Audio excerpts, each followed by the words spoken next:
Hello guys, welcome back to my channel. Guys मैं हूं आपके साथ आपकी इंग्लिश मेंटोर।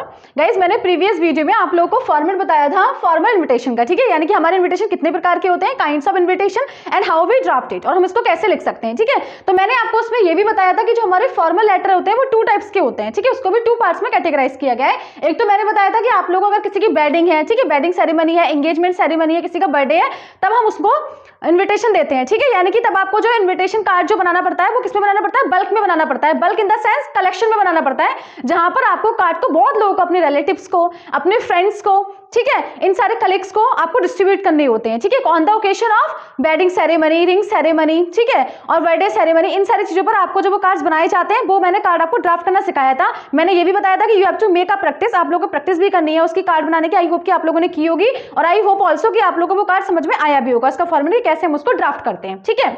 नेक्स्ट मैंने आपको ये भी बताया था, सेकंड जो था कैटेगराइज किया गया था, सेकंड में किया गया था ऐसे कार्ड जब हम कोई ओकेजन होता है, बहुत ही कम लोगों को बुलाना होगा। इन द सेंस जब हमारे क्या होगा, हम किसी स्कूल में प्रोग्राम करेंगे, लाइक अगर हमारा कोई एनुअल फंक्शन है, ठीक है, या फिर कोई इनॉग्रेशन है, तो हम किसी चीफ गेस्ट को बुलाते हैं।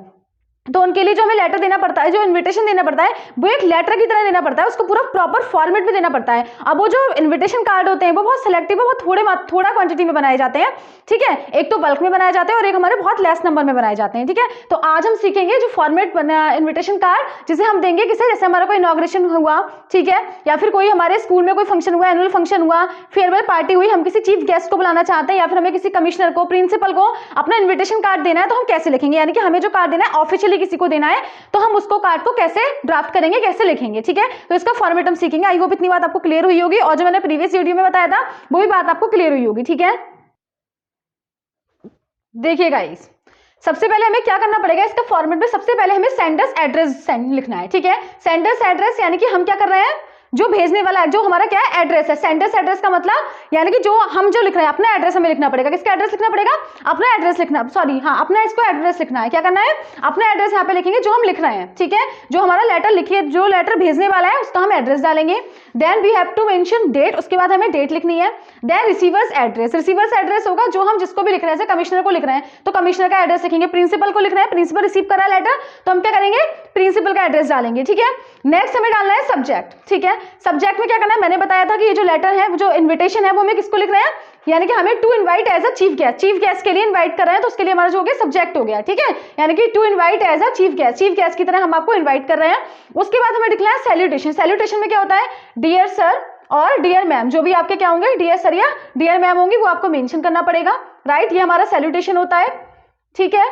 उसके बाद क्या है, उसके बाद देखिए ये लाइन बेहद इंपॉर्टेंट है, you have to mention all these lines in your invitation card, ठीक है। जिस भी इन्विटेशन कार्ड में आपको लिखना है, और इन्विटेशन कार्ड कौन सा, जो आप चीफ गेस्ट को लिख रहे हैं, तो आपको ये लाइन जो है बेहद इंपॉर्टेंट है, ठीक है। कौन कौन सी देखेंगे, it is with immense pride, ये बहुत प्राइडफुल बात है, बहुत हमारे लिए गर्वित महसूस करने वाली बात है, दैट सब्जेक्ट। अब देखिए मैं यहाँ पर हाईलाइट कर रही हूँ, यहाँ पर आपको you have to change subject, ये जो लाइन है यहाँ पर वेरी करेगा, जो भी सब्जेक्ट होगा, any Y X Y Z कोई भी सब्जेक्ट है, चाहे इनॉग्रेशन ऑफ स्कूल है, राइट, या फिर आपके स्कूल में कोई एनुअल पार्टी है, ठीक है, या फिर फेयरवेल फंक्शन है, कोई भी फंक्शन, अगर आपको कुछ भी यहाँ पे जो भी होगा जिस रिगार्डिंग में आपको जो फंक्शन ऑर्गेनाइज हो रहा है उसको आपको लिख देना है, वो आपका यहाँ पर सब्जेक्ट होगा, ठीक है, यानी कि क्यों बुलाया जा रहा है वो आपको लिखना पड़ेगा। तो it is with immense pride that subject, यानी कि जो भी आपका सब्जेक्ट होगा, इनॉग्रेशन ऑफ आवर स्कूल, या फिर our school is going to be organise, है ना, आप फेयरवेल पार्टी, ठीक है, तो इसमें लिखना पड़ेगा वी ग्रेटली ऑब्लाइज, हम बहुत ज्यादा आपके आभारी होंगे, if you could spare your time, ठीक है, अगर आप जो है अपना क्या करेंगे, अपना टाइम स्पेयर करेंगे फ्रॉम योर, उसके बाद क्या लिखा है, फ्रॉम योर बिजी शेड्यूल, यानी कि अपने बिजी शेड्यूल से अगर आप अपना टाइम जो है हमारे साथ स्पेयर करेंगे,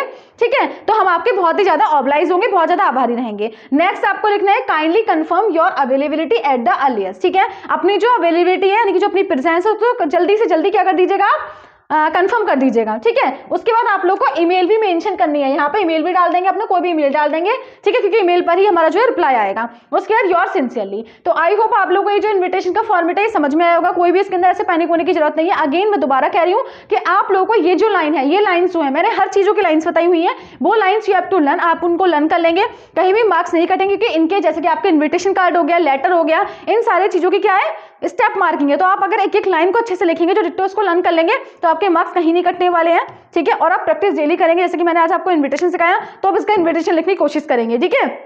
और मैं दोबारा बता रही हूँ, इंग्लिश लिखने की प्रैक्टिस कैसे करेंगे, हमारे सबसे ज्यादा मैंने जो अपनी डे 1 में बताया हुआ है कि सबसे ज्यादा इंपॉर्टेंट है, अगर आपको इंग्लिश अच्छी लिखनी है, you have to write in your words. अगर आपको आंसर को अपने वर्ड्स में लिखने हैं तो आपको क्या करना पड़ेगा, वोकैबुलरी को स्ट्रॉन्ग करना पड़ेगा। एंड सेकंड, आपको क्या करना पड़ेगा, आप लोग को जो टेंसेस है वो आने चाहिए, ठीक है। अभी मैं इतना टाइम तो शायद नहीं हो पाएगा कि मैं आप लोगों को टेंसेस वगैरह करा दूंगी, ठीक है, लेकिन तो आप उसमें अपनी कोई आपके बुक होंगी या फिर आप लोगों ने 11th में किया होगा, ठीक है, प्रीवियस क्लासेस में किए होंगे, तो आप उससे देख के एक बार, अगर आपने नोट्स बनाए हो, देख के उससे रिवाइज करके आप लोग उसको जरूर देख लीजिएगा, जिससे कि आप लोग जो अपने वर्ड्स में लिख पाए। तो आई होप कि आप लोगों को जो इन्विटेशन का जो फॉर्मेट है वो समझ में आ गया होगा, कल वाला भी फॉर्मेट समझ में आ गया होगा और ये वाला भी फॉर्मेट समझ में आ गया होगा, ठीक है। अब एक चीज और, ये जो रिप्लाई आता है ना, ये रिप्लाई भी लिखने के लिए आ जाता है। कभी कभी जो रिप्लाई में होता है वो रिजेक्शन होता है, ठीक है, रिफ्यूजल आ जाएगा, कभी कभी कंसेंट मिल जाती है कि हाँ वो मतलब श्योर होते हैं अवेलेबिलिटी के लिए। तो दोनों चीजें मैं आपको बताऊंगी। इतनी चीजें समझ में आ गई आप लोगों को, ठीक है। और बिल्कुल भी टेंस नहीं होना है, बिल्कुल आराम आराम से स्मूथली तरीके से अपना टाइम टेबल बना के, जैसे मैंने परसों बताया था, ठीक है, स्लॉट्स बना के, टू डू लिस्ट बनाकर आप लोग अपनी प्रिपरेशन करनी है एग्जाम की, बिल्कुल भी विदाउट टेकिंग एनी टेंशन, किसी भी प्रकार की टेंशन नहीं लेनी है। मैं आपके साथ हूँ, कहीं भी कोई प्रॉब्लम है तो आप लोग अपने जो कमेंट है आप कमेंट करिएगा, मैं आप लोग की अलग से उसको बता दूंगी, ठीक है, कोई परेशानी वाली बात नहीं है। और बिल्कुल भी अच्छे मार्क्स आएंगे वैसे, ठीक है, यही सोचें, बी पॉजिटिव, हैव पेशेंस, अच्छे से तैयारी करें, ठीक है, पॉजिटिविटी के साथ जितनी अच्छे से तैयारी करेंगे उतना ज्यादा अच्छा होगा, ठीक। Thank you very much.